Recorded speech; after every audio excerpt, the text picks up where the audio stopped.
except maybe that Mr. Toadler's pride. Now, if y'all look left, this is an ore crusher called an arista. Miners would hitch a horse or mule to that crossbar and have it walk round and round, which caused the steel ball to drag over and crush the ore before it was taken to a processing mill.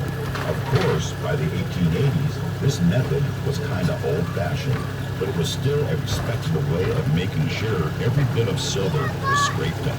We did work hard to get all that silver. Now have a look over to one of my favorite views from Calico. Down there is the Silver Valley, as we call it.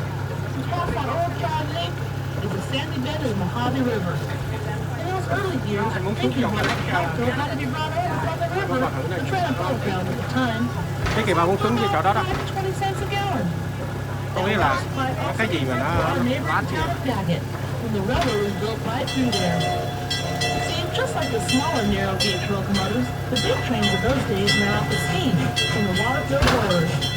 Another one of our neighboring towns was Boreas. It may no longer be visible, but when the boom ended here, some miners got jobs over there as borax miners for the Pacific Coast Borax Company. The Boreas and Daggett Railroad was even built right up into Mule Canyon, making for a more efficient operation for the company. It became the last place in California where the famous 20 mule teams were ever used. Now, if you all look over at Main Street, you can see the same view we did as we ventured into town for supplies and relaxation. There are actually 5 buildings on Main Street that have been standing since the 1880s, when it was a bustling place.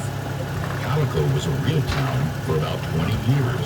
We had a post office, school, courtroom, newspapers, and a slew of stores. Not to mention quite a few saloons, I can promise you that. Luckily, we even had doctors, lawyers, and a justice of the peace. My favorite place was the town hall. We had dances and all kinds of entertainment. Those were dandy, huh?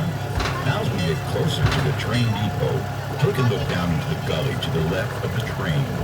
These ruins are from the Chinatown, where almost 40 Chinese lived and worked at Calico during the boom years. Amy did laundry for the miners and operated a couple of restaurants. Well, folks, we hope you had fun and maybe you learned a few things on our tour today. Please remain seated until the train comes to a complete stop. Be sure to grab all your gear, like purses, hats, glasses, and those little miners, too.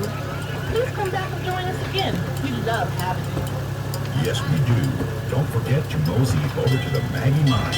I hear there's a great tour over there, too.